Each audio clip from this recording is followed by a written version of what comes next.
Welcome everyone to Menlo LinkedIn Live. My name is Victor Monga. I am cybersecurity technologist here at Menlo.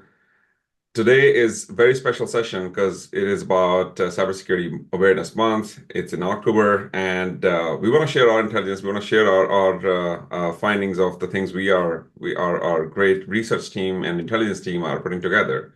I'm not that smart, so I brought the smart people with me. Amelia Buck, she is our lead in the intelligence group. Amelia, I want to let you introduce yourself and tell our audience what do you do here at Menlo? Yeah, no problem. So I'm Amelia Buck. I work as a threat intelligence analyst in our kind of threat intelligence team within Menlo Labs. So we research kind of specific phishing threats going on, and then we deal with the small data. So we deal with a kind of individual kind of sites and bits and pieces and individual things that we then research and then give back to the community or send it on to clients, that kind of thing. That's very important work what you do because that's how we keep our customers safe and protected. So as soon as Amelia's team actually bring the intelligence and we can make sure that that's actually take effect in real time for our customers as well. Okay, with that, we want to talk about an important topic today. So when it comes to cyber defenders, we always have a mandate that, okay, let's go chase the APT, advanced persistent threats, or let's go find the next APT that's targeting this industry that I'm in, healthcare, financial, or if you're in industrial control systems, then everybody has their own APTs that they're tracking, the tactics and techniques. Something is interesting, and we want to share today on this session, which is the concierge services. I didn't know that until Emilia told me this. There's actually within the cyber criminals, almost think of this as Amazon of cyber criminals, where I have these things and I'm looking for these things or the target victims, and you have this concierge services in between. That's something VexTrio, Viper, also known as VexTrio Cyber Criminal Group or threat actor that Amelia's team have researched and give more insights. But they are operating the largest known cybercriminal affiliate program, and Amelia is going to talk more about it. What are affiliates in that program? It sounds like a loyalty program. You go in and buy some stuff, and you get some loyalty points on it. Sounds funny, but at the same time, at the level and the volume and the persistence that they are doing, it's really dangerous, and we need to be mindful of it, and we need to be keeping an eye out for it. Obviously, Amelia and her team actually do that for us. They actually broker the traffic for scores of other criminals. So think of again, as I said, cyber criminals, you have something that you have already actually compromised, but now you're looking for victims. How do you get that? Almost like a lead generation for victims for cyber criminals. To put things in perspective, the traffic distribution system involves an estimated of $8 trillion cybercrime economy. That's a lot of money. Before we move forward, Amelia, tell us more about obviously VexTrio. Tell us more about the distribution system. Tell us more. How do they monetize all of this? Yeah, no problem. So TDS systems were originally designed for marketing companies so they could see kind of what was working most effectively. Like, did you click that link through advertising? Did you click that link through an email? Did, a third party affiliate, on a YouTube channel said, here's my affiliate Sure. link, blah, blah, blah. Did they use it kind of that way? So, and through that, they can also like edit your output. So if you clicked on an advertise, it's like, oh, look how efficient our car is on fuel. And then through that, they could put you on a site that says, look how cost efficient our car is in general. Like, look how, I don't know, through a PCP deal, it's so cheap, or I don't know, right? So kind of that's kind of where it initially came about, but cyber criminals have been using this so they can start off with an initial link and then kind of feed you through, run some kind of checks in your machine, the kind of Sure. usual what device are you using? Where are you located? Do they think you're a bot? Those kind of things. And then So wait, so let me get this wow, straight. So yeah, they sorry. are actually trying to profile us based on my online browsing history or habits, if you will. So whatever I'm trying to search or shop, they're profiling me. They're building a profile for me. Cyber criminals. That Yeah, the yeah. In the same okay, way as any normal company would, right? right. Through all those kind of things, and they're just like pulling, all those like the kind of browser you're using, whether if you're Sure. on Safari, they'd obviously say that, okay, well, you're going to be on an Apple machine and all those kind of things. And then they'll kick you out depending on what they think you want. So that's what makes this really dangerous. So you enter these links, you could end up with adware, you could end up with phishing, you could get up Yeah. with malware, worst case ransomware, right? So it's almost, what's that machine where you put a coin in and it all just Sure. trickles down, you might get one, and so but they're all bad. Right. One's Is like, there a scenario, Amelia, where they're like, you're not good enough. I'm not gonna waste my time. Is that yeah. scenario as well? So what they do, they'll leave you on the original site. So you won't actually Ah, see any of the phishing. They'll just kind of run these checks in the background and then just leave you on the site that they compromised. So that's how they're wow. working. So if you start off with usually a compromised WordPress site, or I mean, it could be any site really, and then that's how they then initially feed you through.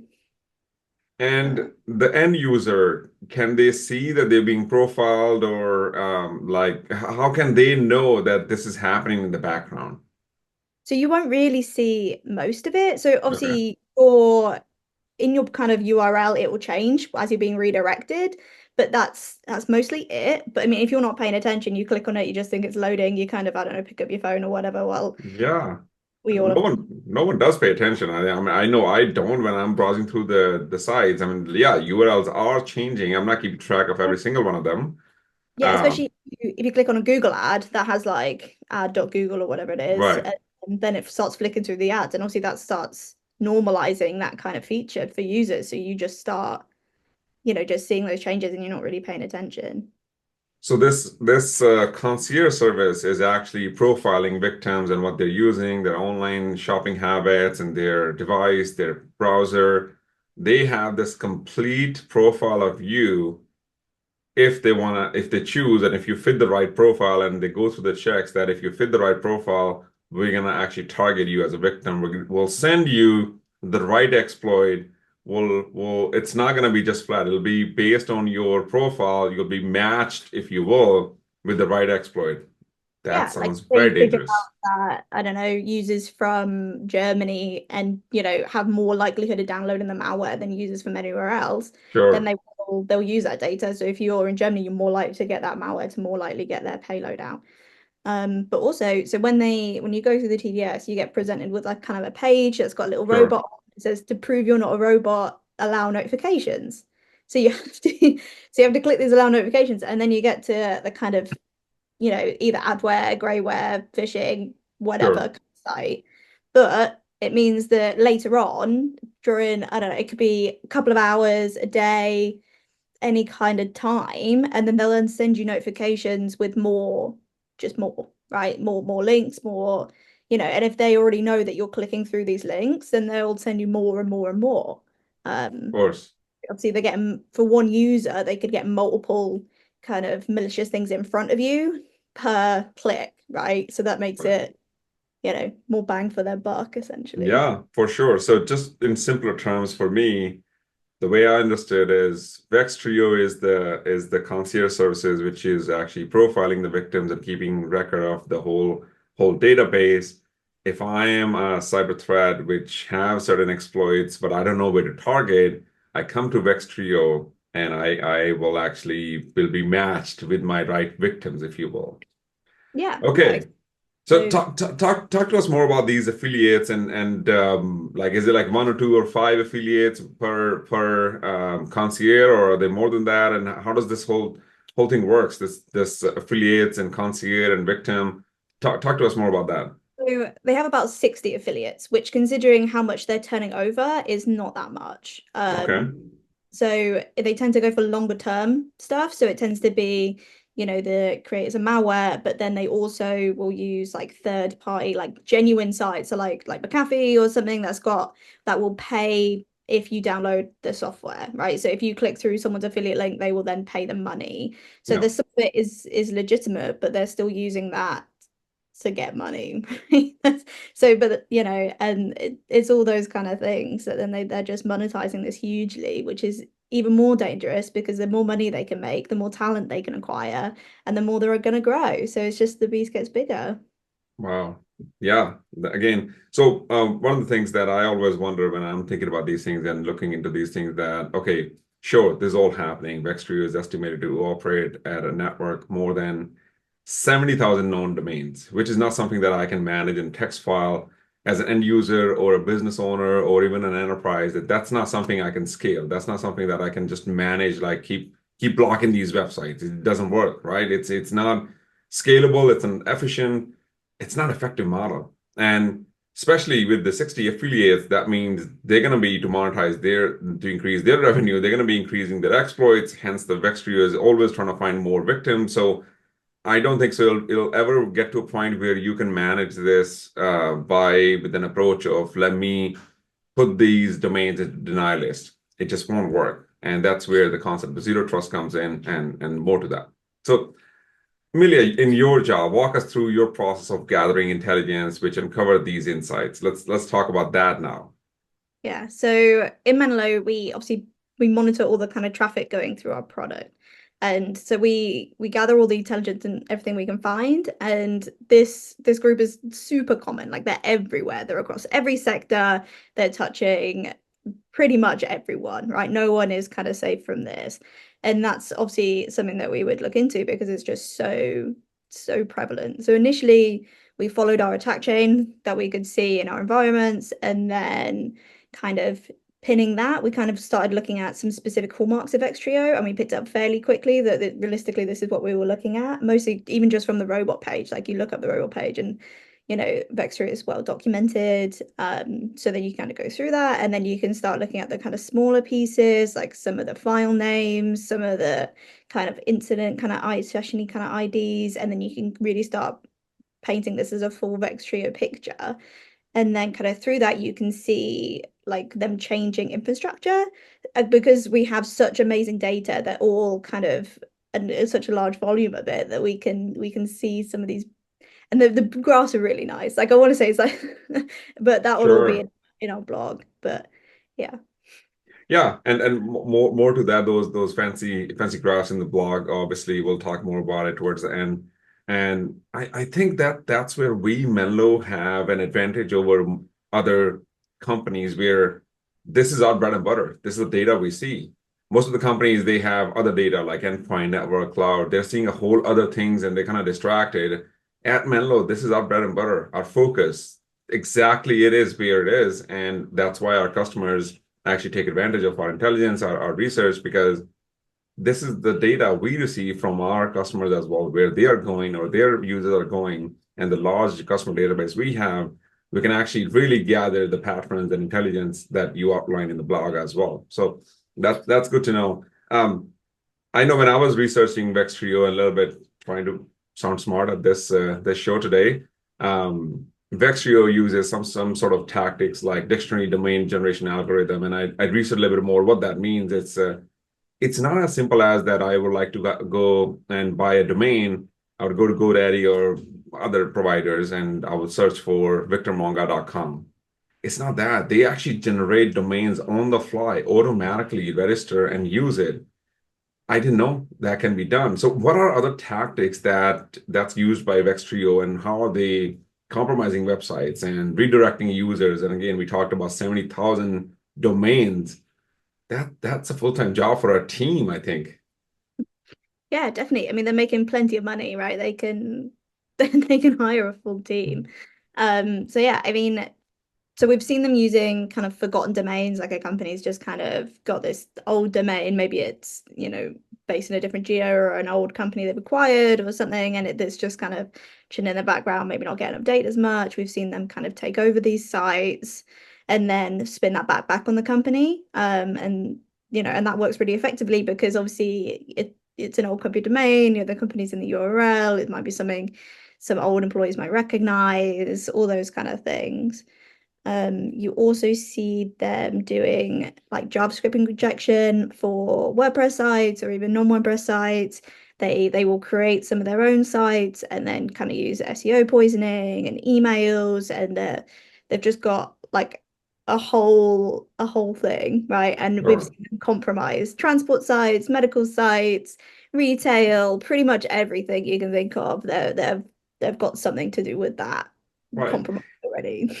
And I feel that that's one of the biggest challenge where you just can't trust the category of the domain. I know traditionally, like 2 decades ago, when I started in cybersecurity, it was always if the domain is categorized, let's say phishing or bad category, whatever that category is, that you can block it, you can deny it. But you can't trust that reputation anymore. You can't actually be like, okay, if it's not categorized as phishing, let it pass. No, it could be actual phishing, it's just not categorized yet. So, Amelia, what are the key challenges in combating a global cyber ring or cyber crime ring like VexTrio? I think what makes it especially difficult is the kind of their huge capabilities and infrastructure. So because they have, they're making plenty of money and all of these things that they just and they're to be able to so generate all of this so quickly. So about a year ago, they moved off from self-hosting to hosting providers, and hosting providers will actively advertise how easy it is to spin up a site. Sure. And that's for good guys and bad guys, right? And especially when bad guys are spinning up so many sites and spending so much money. Yeah. But yeah, that's up to kind of hosting providers to kind of deal with that. Yeah, and Okay. then just like simply block, as you mentioned, simply blocking elements of their infrastructure just doesn't work because they've got this such a complex maze of TDS systems that you have to block like 90% of it to really get it to work. And obviously that's just not applicable when they're sifting through it so quickly.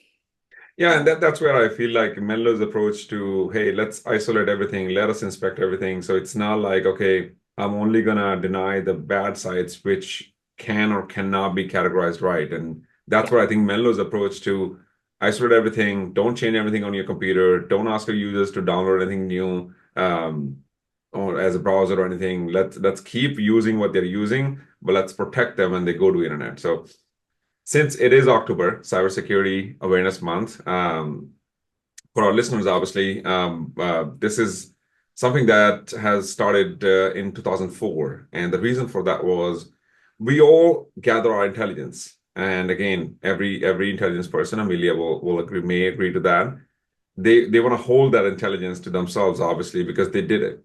But this is the month where we all come together. This is the month we all, government agencies, businesses, educational institutions, nonprofit organizations, vendors, technology partners, they all come together and share their intelligence that this is what we are seeing.